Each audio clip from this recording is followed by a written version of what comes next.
بسم اللہ الرحمن الرحیم۔ آج 28 رجب میں مدینے سے سفر اختیار کر رہے ہیں اور نکل نہیں رہے، نکالے جا رہے ہیں۔ کبھی آپ یہ سمجھیں، نکل نہیں ہے، نکالے جا رہے ہیں۔ مجبور کیا جا رہا ہے حسین کو مکے سے، مدینے سے نکلنے کے اوپر، اور مجبوریاں بھی کیسی کہ بیعت کا مطالبہ کیا جا رہا ہے کہ بیعت کرو۔ بار بار قاصد آ رہے ہیں، بیعت کے لیے بلایا جا رہا ہے، دربار میں بلایا جا رہا ہے بیعت کے لیے۔ اب سنیے آپ یہاں سے تھوڑی ہسٹری۔ جب دربار میں بلایا گیا تو ایک مرتبہ جناب زینب نے کہا بھیا میں آپ کو اکیلے جانے نہیں دوں گی، آپ جو ہیں بنی ہاشم کو ساتھ لے کے جائیے۔ بنی ہاشم کو حسین لے کے ساتھ چلے۔ کئی کے نام ختم تھے، میں نام بھی نہیں لے رہا ہوں کس کس کے نام تھے، میں خالی آپ ہسٹری، مجھے اپنے سے مطلب ہے اور آپ سے مطلب ہے کہ حسین ابن علی سے بیعت کا مطالبہ کیا گیا اور یہ کہا گیا کہ یا تو حسین بیعت کر لیں یا ان کا سر کاٹ لیا جائے۔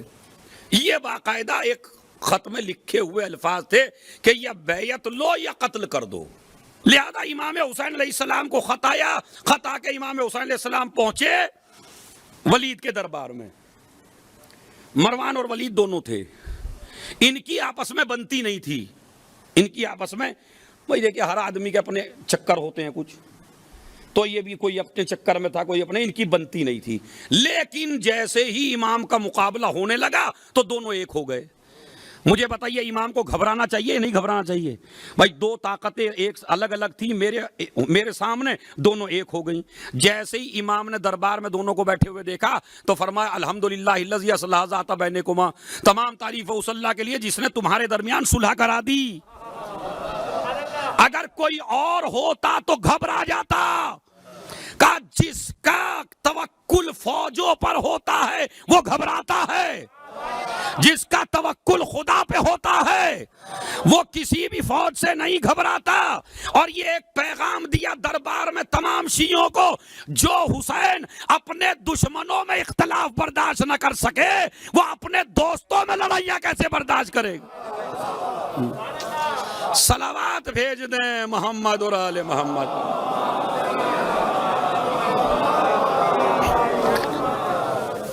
تو جب حسین کو یہ گوارا نہیں ہے میرے دشمن بھی لڑیں، حسین ابن علی کو یہ گوارا کیسے ہو انجمن لڑیں، ماتمدار سے لڑے، ایک امام باڑے کی ٹیم دوسرے امام باڑے کی ٹیم سے لگے، ایسے لڑ رہے ہیں جیسے اپنے باپ کا کر رہے ہیں۔ بھائی یہ حسین کا ہے، حسین سب کے ہیں۔ حسین، یہ غلط فہمی ہے تمہاری، حسین شیعوں کے ہیں، یہ غلط، خدا کی قسم سب سے بڑی غلط فہمی ہے۔ حسین شیعوں کے نہیں ہیں، حسین مسلمانوں کے نہیں ہیں۔ اسی لیے جوش یہ مسئلہ پہلے ہی ختم کر گیا تھا، انسان کو بیدار تو ہو لینے دو، ہر قوم پکارے گی ہمارے ہیں حسین۔ ارے جوش، تو نے کتنا بڑا جملہ کہہ دیا، انسان کو بیدار تو ہونے دو، مسلمان کو نہیں، شیعوں کو نہیں، مومن کو نہیں۔ اس لیے کہ جوش بتانا چاہتا تھا حسینیت کا تعلق ایمان سے نہیں ہے، انسانیت سے ہے۔ اب جو انسان ہوگا وہ حسین کو مانے گا۔ اسی لیے کون سا مذہب ہے جو حسین کو نہیں مانتا؟ دنیا میں جو خدا کو نہیں مانتے وہ حسین کو مانتے ہیں۔ اسی لیے چونکہ حسین نے قربانی دی اللہ کی توحید کو بچانے کے لیے، تو اللہ نے کہا کہ اگر پوری دنیا بھی اب طاقت خرچ کر لے گی مگر تیرا ذکر میں مٹنے نہیں دوں گا۔ گلی گلی تیرا تذکرہ ہوگا، کوچا کوچا تیرا تذکرہ ہوگا، ملک ملک تیرا تذکرہ ہوگا۔ کوئی جگہ ایسی نہیں ہے جہاں حسین کا تذکرہ موجود، مگر یہ ہم نے باقی نہیں رکھا ہے، اسے خدا نے باقی رکھا ہے۔ تو نہ ذکر حسین مٹا آج تک، نہ نسل حسین مٹی۔ ارے شارجہ والو، میں نے تو بڑا اعتبار کر کے جملہ کہا تھا، نہ ذکر حسین مٹا نہ نسل حسین مٹی۔ ہونا تو یہ چاہیے تھا جن لوگوں نے کربلا میں سب کو قتل کر دیا تھا ان کی نسلیں آج تک باقی رہتی، اور جس نے سب کچھ قربان کر دیا تھا اس کی نسل اب تک نہ ہوتی، مگر واہر کرم خدا جو قاتل تھے ان کی نسلیں ختم ہو گئی۔ حسین کی نسل اب بھی باقی ہے. دربار میں گئے, خیر وہ بھی میں چھوڑتا ہوں. پھر دربار میں گئے اور یہیں سے ایک پیغام سن لیجیے گا, ایک حدیث پڑھ کے پھر مصائب شروع کرتا ہوں. صلوات بھیجیں محمد والے محمد پر.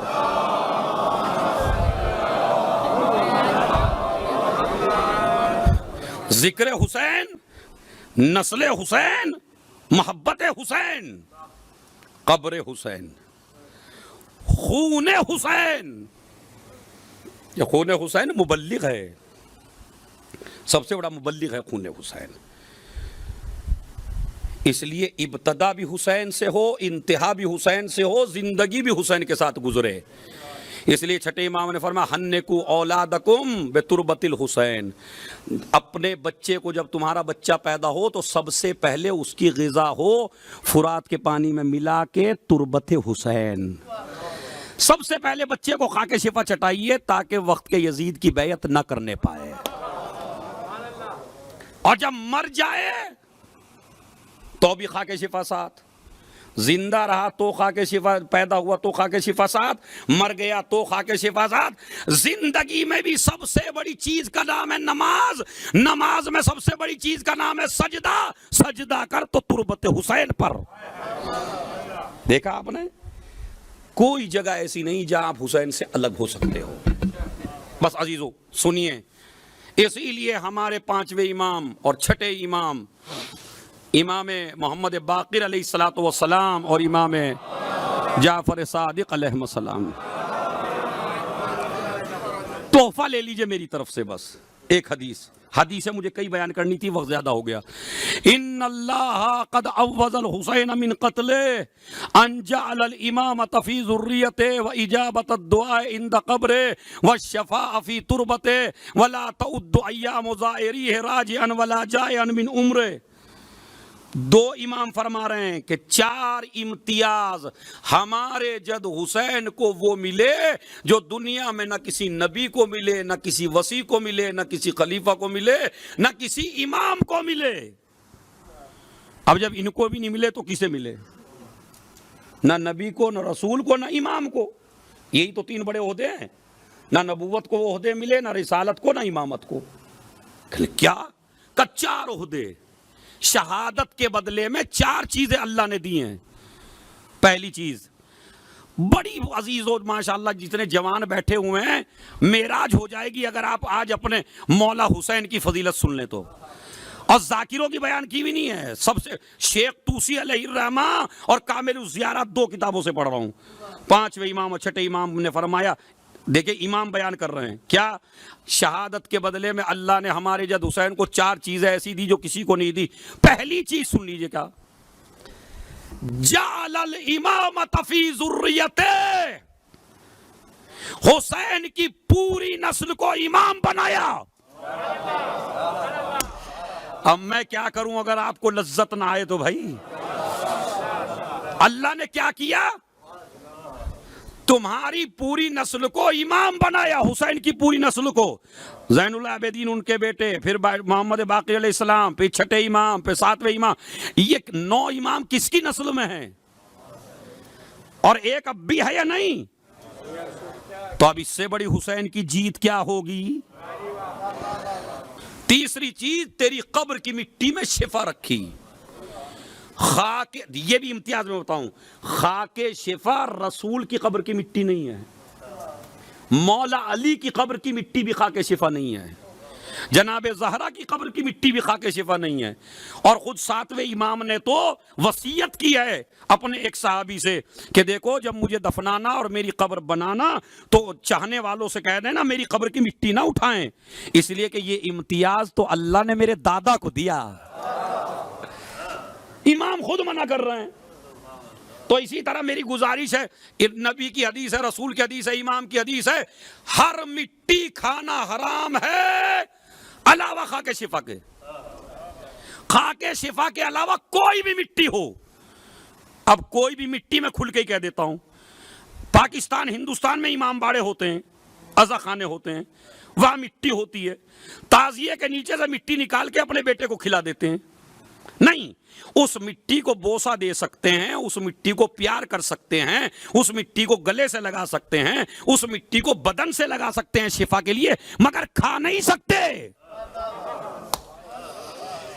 یہ میرا پیغام ہے، چاہے پاکستان کے عزا خانے ہوں، چاہے ہندوستان کے عزا خانے ہوں، جو مٹی ہے امام باڑوں کی وہ قابل احترام ہے، بوسہ دینے کے لائق ہے، ماتھے لگانے کے لائق ہے، بدن سے ملنے کے لائق ہے، مگر کھانے کے لائق۔ جب ائمہ کہہ رہے ہیں ائمہ کی قبر کی مٹی بھی نہیں کھا سکتے آپ، تو پھر یہ ہم علاوہ قبر حسین کے۔ چوتھی چیز، وَلَا تَعُدُّ أَيَّامُ زَائِرِهِ رَاجِعًا وَلَا جَائِعًا مِنْ عُمْرِهِ، جتنا پیریڈ زائر کو لگتا ہے زیارت امام حسین کرنے میں، مطلب 2 مہینے لگے آپ کو زیارت امام حسین کرنے میں، یہ آپ نے 50 دفعہ زیارت کی امام حسین کی، اور 50 میں سے مثلا آپ کو 3-4 سال لگ گئے مثلا زیارت کرتے کرتے، اور آپ کی عمر ہے مثلا 60 سال کی، تو اللہ آپ کو 63 سال کی زندگی دے گا، ان دنوں کا شمار آپ کی عمر میں نہیں کرے گا جو آپ کے زیارت میں لگے ہیں۔ یہ شرف ہے عزیزو، واقعی یہ شرف ہے، یہ شرف اور کسی کا نہیں ہے۔ تو جتنے بھی پیریڈ تمہیں لگے گا اس پیریڈ میں آپ کے لیے وہ وقت آپ کی عمر میں شمار نہیں ہوگا۔ کیوں؟ اس لیے کہ جب حسین نے ہمیں سب کچھ دیا ہے تو ہم نے بھی حسین کو سارے اختیار دے دیے ہیں۔ ہر اختیار ہے حسین کے پاس، ہر اختیار ہے۔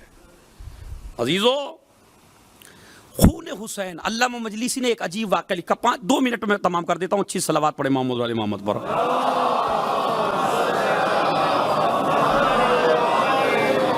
آج مجھے ایک بہت بڑا فلسفہ ملا خون حسین مثلا، دیکھیے کہ جب انسان نہ پہنچائیں ذکر حسین، میں پھر آپ سے کہا، آپ سمجھ رہے ہیں ہم ذکر حسین پہنچا رہے ہیں، نہیں، اگر آپ بھی قسم کھا لیں ذکر حسین نہ پہنچانے کی تو اللہ پرندوں کے ذریعے پہنچا دے گا، اللہ حیوانوں کے ذریعے پہنچا دے گا۔ پہلے کس کے ذریعے پہنچا؟ علامہ مجلسی نے لکھا اور نور الدین جزائری نے لکھا، وہ لکھتے ہیں کہ مدینے میں ایک یہودی تھا، دیکھیں خون حسین کس طرح مبلغ ہے۔ مدینے میں ایک یہودی تھا، اس کی بیٹی کے اندر 3 مرض تھے، جزام کی مریض تھی، کوڑھی، اور آنکھیں نہیں تھی، بالکل کھلتی نہیں تھی آنکھیں، اسی طرح ہاتھ پیر شل تھے، مشلول تھی، نہ ہاتھ پیر ٹھیک ہے، نہ بدن ٹھیک ہے، نہ آنکھیں ٹھیک ہیں۔ حد یہ ہے کہ مدینے میں رشتہ داروں نے اس سے پرہیز کرنا شروع کر دیا، تو باپ بیچارہ اپنی بچی کو لے کے ایک باغ میں آ گیا، اور ایک باغ میں اس نے اپنی بچی کو رکھا تاکہ کسی کو وبا نہ لگ جائے جو لوگ اس سے پرہیز کر رہے ہیں۔ رات میں اپنی بیٹی کے پاس سوتا تھا، اس کو تسلی دیتا تھا، اس کو دلاسا دیتا تھا۔ علامہ مجلسی لکھ رہے ہیں، اور 2 عالموں کا میں نے حوالہ دیا، اور میں آپ کو کتاب میں بھی دکھا سکتا ہوں، یہی رکھی ہے، تو اس میں یہ ہے کہ ایک دن باپ مدینے سے نہ آ سکا بچی کے پاس، یہ بچی اکیلی رہ گئی۔ اب جب یہ بچی اکیلی تھی تو اب نہ آنکھیں ہیں، نہ بدن ٹھیک ہے، ہاتھ پیر شل ہیں، اگر چلتی بھی ہے تو رگڑ رگڑ کے زمین پر، تو کیا کرے، بچی گھبرا رہی ہے، بابا نہیں آیا ہے۔ تو کہتے ہیں ابھی یہ گھبرا رہی تھی کہ ایک پیڑ سے ایک پرندے کی رونے کی آواز آئی، وہ پرندہ رو رہا ہے، بہت عجیب و غریب آواز میں رو رہا ہے۔ لڑکی نے محسوس کیا کہ اس پرندے کو کوئی اذیت ہوئی ہے، کوئی پریشانی، دیکھ نہیں سکتی، بالکل مجبور ہے، آنکھیں نہیں ہیں، کرے تو کیا کرے۔ تو وہ کہتے ہیں تھوڑا سا پلٹتے پلٹتے پلٹتے پلٹتے اس آواز کے سہارے، جس کو اللہ آنکھیں نہیں دیتا اس کو کانوں کی طاقت تھوڑی سی زیادہ ہوتی ہے، آواز کے سہارے اسی پیڑ کے نیچے پہنچ گئی جس پیڑ پہ وہ پرندہ بیٹھا تھا، اور پرندہ رو رہا ہے۔ اس کا بھی دل تھوڑا سا مایوس ہوا کہ پرندے کے رونے کا آپ کو بھی پتہ چل جاتا ہے، جب بل بل آتا ہے وہ بل بلا رہا ہے۔ ابھی یہ لیٹی ہوئی تھی، اس کا دل رنجیدہ تھا، اور یہ وہاں لیٹی تھی، اوپر سے اس پرندے کے منہ سے یا بدن سے ایک خون کا قطرہ گرا۔ علامہ مجلسی لکھتے ہیں جیسے ہی وہ قطرہ گرا آنکھ میں گیا، آنکھ بالکل صحیح ہو گئی۔ ایک قطرہ دوسری آنکھ میں گرا، دونوں آنکھیں بالکل کھل گئیں، جو عاجز تھی بالکل۔ ایک قطرہ بدن پہ گرا, اس لڑکی نے اب آنکھیں ہو گئی تو اس قطرے کو پورے بدن سے مس کر لیا, پورے بدن سے مس کیا تو سارا مرض ختم ہو گیا لمحوں میں, اور لڑکی ایک خوبصورت لڑکی بن کے اٹھی. اب پیر بھی ٹھیک ہیں, آنکھیں بھی ٹھیک ہیں, پریشان بھی ہے, دیکھ رہی ہے اس پرندے کو خون میں لت پت ہے. ادھر سے صبح کو باپ آیا, باپ نے خوبصورت لڑکی کو دیکھا, لڑکی کو دیکھ کے کہنے لگا بیٹے کیا تم نے میری ایک اپاہج بچی کو دیکھا ہے جو یہاں میں چھوڑ گیا تھا, نہیں آ پایا تھا. کہا بابا وہ اپاہج بچی میں ہی ہوں. کہا بیٹے تجھے کیسے شفا ملی؟ کہا اس پرندے کے ذریعے. پرندے کو خون میں لت پت دیکھ کے اس یہودی نے کہا کہ واقعاً اس کے پروں پہ کسی ولی کا خون ہے, کسی عظیم کا خون ہے کہ جس میں اللہ نے یہ شرف رکھا. تو کہا میں تجھے اسی خون کی قسم دیتا ہوں پرندے, تو بتا کہ یہ کس کا خون ہے. تو کہتے وہ پرندہ بقدرت خدا گویا ہوا کہ ہم لوگ کھانے پینے میں مصروف تھے کہ ایک پرندہ آیا, اس نے کہا تم نعمتیں استعمال کر رہے ہو, نبی کا نواسہ کربلا میں قتل کر دیا گیا, نبی کا نواسہ کربلا میں قتل کر دیا گیا ہے, اور ہم جب گئے تو لاشا تیروں پہ معلق تھا, حسین کا سر کٹ چکا تھا. اب ہمیں اللہ کی طرف سے آرڈر ہوا حسین کی شہادت کا پیغام پوری دنیا میں پہنچا دو. تو میں نے اپنے پروں کو خون سے مس کیا اور میں مدینے کی طرف آ گیا. کہتا علامہ مجلسی نے لکھا 500 آدمی اس معجزے کو سن کے مسلمان ہوئے. خون حسین مبلغ ہے عزیزو. بس آج تو آپ رونے ہی کے لیے آئے ہیں, مگر کتنا رونا ہے یہ ابھی بتاتا ہوں آپ کو. عروہ غفاری رسول کا صحابی ہے, آنکھوں سے دکھائی دیتا ہے, کانوں سے سنائی نہیں دیتا, بجلیوں کے کڑک کی آواز بھی نہیں سنائی دیتی, بادل کڑکتے ہیں سنائی نہیں دیتا. لیکن آج کی رات جس میں آپ ہیں, ایک مرتبہ اٹھ کے بیٹھ گیا. بیوی نے پوچھا عروہ اٹھ کے کیوں بیٹھ گئے؟ کہا بیویوں کے رونے کی آواز آ رہی ہے. خوب رونا میرے عزیزو, خوب رونا, اس لیے کہ نبی کی نواسیاں بہت روئی آج کی رات. اور ماشاءاللہ تم تو اتنے سارے ہو, کتنی روئی نبی کی نواسیاں کہ وہ اٹھ گیا, اٹھ کے کہنے لگا مجھے کسی کے رونے کی آواز آ رہی ہے. بیوی کہنے لگی عروہ ہاں نبی کی نواسیاں رو رہی ہیں. کہا آخر رو کیوں رہی ہیں؟ کہا ان کو مدینے سے نکالا جا رہا ہے, مدینے سے نکالا جا رہا ہے. ادھر حسین ولید کے دربار سے آ چکے ہیں, عباس کے ساتھ ہیں. زینب بار بار کبھی باہر آتی ہے کبھی اندر جاتی ہے. بھائی کو آنے میں کچھ دیر ہو گئی, ایک مرتبہ دروازہ کھولا, بھیا کیا بات ہے؟ کہا بہن اب نانا کا مدینہ رہنے کے لائق نہیں رہا, بہن اب مجھے مدینے سے سفر کرنا ہے. کہا بھیا میں بھی ساتھ چلوں گی. کہا نہیں بہن عبداللہ زندہ ہے, پہلے ان سے اجازت لو. زینب عبداللہ کے قریب آئی, بیٹھ گئی قریب, رونے لگی. زینب رونے کا سبب کیا ہے؟ کہا عبداللہ میرا ماجایا مدینہ چھوڑ کے جا رہا ہے, آپ کو پتا ہے میں اپنے بھائی کے بغیر نہیں رہ سکتی. کہا تمہارے باپ نے تو عقد میں شرط رکھی ہے, جاؤ چلے جاؤ. زینب کو اجازت ملی, زینب چلی. ابھی تھوڑی دور چلی تھی, عبداللہ نے آواز دی, زینب کا سانس رکنے لگا. ایک مرتبہ کہا عبداللہ کیا بات ہے؟ کہا ان بچوں کو ساتھ لے جاؤ, میری طرف سے ان بچوں کو قربان کر دینا. ارے عزیزو جیسے ہی کہا ہے عبداللہ, جب تم نے مجھے آواز دی تو میں نے سوچا شاید روک لوگے, مگر اتنا سمجھ لو ادھر آپ مجھے روکتے, ادھر میرا جنازہ. آ گئی زینب اجازت لے کے, سب کے نام پڑھے جا رہے ہیں, تمہارا نام بھی ہے, تمہارا نام بھی ہے, تمہارا نام بھی ہے. علامہ اظہر زیدی صاحب اور مولانا صادق صاحب اور ان بزرگوں سے میں نے مقتل میں نہیں پڑھا, مگر بزرگوں سے سنا کہ سب کے نام تھے, مگر ایک بیمار بیٹی کا نام نہیں تھا. جس کا نام سغرا تھا وہ بار بار آ کے کہتی ہے بابا, اے بابا مجھے بھی ساتھ لے کے چلیے. اور ارے روتے روتے مر جائیں گے اگر جملہ برداشت کر لیں. پتا کیا کہا؟ بابا ارے میں یہ نہیں کہتی کہ اماری میں بٹھا دو, اے بابا مجھے فضا کی سواری میں. میں یہ نہیں کہتی کہ ہماری میں بٹھا دو، بابا مجھے فضا کی سواری میں بٹھا دو، صورت خادمہ جاؤں گی مجھے لے چلیے، منہ سکینہ کا دھلاؤں گی مجھے لے چلیے، کس کو کہتے ہیں دوا نام نہ لوں گی بابا، لوریاں آپ کے معصوم کو دوں گی بابا، بابا اگر سواری نہیں ہے تو فضا کے ساتھ بٹھا دو۔ حسین نے کہا بیٹی ارے جب تیرا دل گھبرائے، جب طبیعت کو پریشان سا پانا صغرا اپنی دادی کی لحد پر، اپنی دادی کی لحد پر چلی جانا صغرا۔ عزیزو مگر میں نے ایک روایت پڑھی ہے تاکہ میں آپ کو سنا دوں، جب یہاں سے جائیں تو روتے ہوئے جائیں۔ کسی نے پوچھ لیا مولا صغرا کو لے کے کیوں نہیں جاتے، تو میرے مولا نے بتایا صغرا کی شکل میری ماں فاطمہ سے ملتی ہے، ارے میں نہیں چاہتا یزید کا دربار، شرابیوں کا مجمع،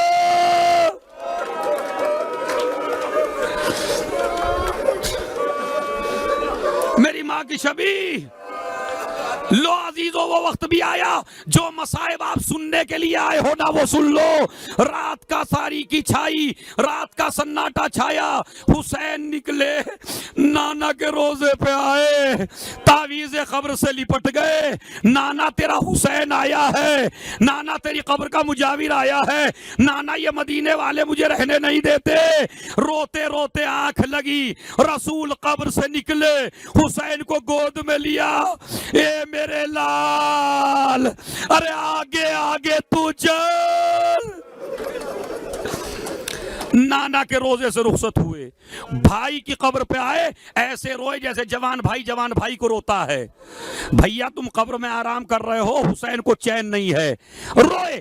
عزیزو راوی کہتا ہے میں نے دیکھا رات کے سناٹے میں نانا کے روزے پہ گئے بڑے سکون جیسے بادشاہ جاتا ہو، بھائی کی قبر پہ گئے جیسے کوئی سلطان جا رہا ہو، لیکن کہتا ہے میں نے دیکھا جب ماں کی لحد نظر آئی،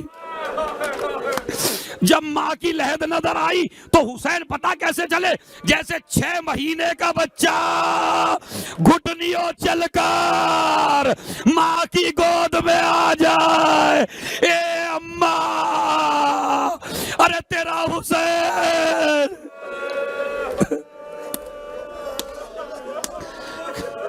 اماں تیرا حسین آیا ہے، اماں لہو لہان چمن دیکھنے چلو، زینب کے بازووں میں رسن، اے میرے لال تو آگے آگے چل، میں تیری ماں تیرے پیچھے پیچھے آ رہی ہوں۔ لو عزیزو قافلہ رخصت ہونے کے لیے تیار ہے۔ عبداللہ ابن سنان کوفی کہتا ہے میں نے سوچا کہ دیکھو یہ مدینے والے جانے مدینہ کو کیسے رخصت کرتے ہیں، میں محلہ بنی ہاشم میں پہنچا، میں نے کیا دیکھا، پورا مجمع بھرا ہوا ہے، مردوں کی گردنیں جھکی ہوئی ہیں، عورتوں کے رونے کی آواز پھیل رہی ہے، حسین ایک مسند یا کرسی پہ بیٹھے ہیں، ایک بی بی نکلی، قاسم آگے بڑھے، اس بی بی کو سوار کرایا، دوسری بی بی نکلی، علی اکبر آگے بڑھے، ماں کو سوار کرایا، تیسری بی بی نکلی، ایک طرف سے اکبر بڑھے، ایک طرف سے عباس بڑھے، اور بی بی کو سوار کرا دیا۔ وہ کہتا میں دیکھ رہا تھا ابھی تک حسین اپنی جگہ سے نہیں اٹھے تھے، لیکن اب میں نے عجیب منظر دیکھا، ایک بی بی نکلی، ایک طرف سے اکبر آئے، ایک طرف سے عباس آئے، حسین اٹھے، اپنے ہاتھوں سے بہن کو بٹھایا، کہا یہ کون ہے، کہا یہ علی کی بیٹے زینب کبریٰ۔ میں بتاؤں کس طرح اہتمام سے سوار ہوئی، بس 2 جملے سن لیجئے، ایک تو یہ اکبر ادھر عباس ادھر، حسین نے زانو بچھایا، زینب کو سوار کر دیا۔ ارے یہی منظر جب آپ جناب زینب کی زیارت پڑھیں گے، جب 11 محرم آئی اور زینب چلی، فرات کا رخ کیا، عباس ارے میرے شیر،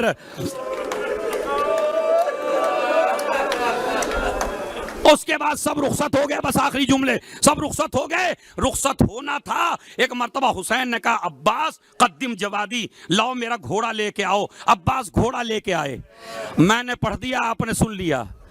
آج 28 کو عباس نے گھوڑا دے دیا لا کے، پورے راستے جب بھی حسین کو گھوڑے کی ضرورت کرتی، عباس گھوڑا لے کے آؤ، لیکن عاشور کے دن اللہ عزیز، آخری جملہ بس تمام ہو گیا مصائب. آج میں نے بعض علماء سے سنا کہ جب یہ قافلہ کچھ دوری کے لیے نکلا اور چلا تو ایک مرتبہ ام البنین اسا کا سہارا لے کے آئی اور آ کے کہا اے حسین بیٹا مجھے عباس سے ملوا دے. عباس بالکل آگے تھے. روایت ہے قافلے سے بھی کافی آگے. جو بھی آتا جاتا شخص ہوتا اس سے کہتا راستہ بدل کے چلو، میری بہنیں آ رہی ہے. ایک مرتبہ بلایا، عباس آئے، اماں سے بات کر لو. ام البنین آئی، قبر رسول پہ پہنچی. ایک مرتبہ عباس کو کہا عباس ایک بات بتا دے. کہا کیا؟ کہا یہ بتا کس کی قبر ہے؟ کہا نانا رسول کی. کہا یہ کیا ہے؟ اماں یہ تیرا سر ہے. کہا بیٹا قسم کھا، ایک ہاتھ قبر رسول پہ رکھ، ایک ہاتھ میرے سر پہ رکھ، جب تک تو زندہ رہے گا زینب کے سر سے چادر نہیں چھننے دے گا. عباس نے قسم کھائی. مگر جب یہ قافلہ لوٹ کے آیا بشیر نے کہا حسین قتل کر دیے گئے. ام البنین کہتی ہے عباس کا دودھ نہ بخشوں گی. ارے میں نے تو عباس کے حوالے کیا تھا. بشیر نے کہا اے بی بی، پہلے تیرے لال کے ہاتھ کاٹے گئے، بعد میں زینب کی چادر چھینی. ارے بشیر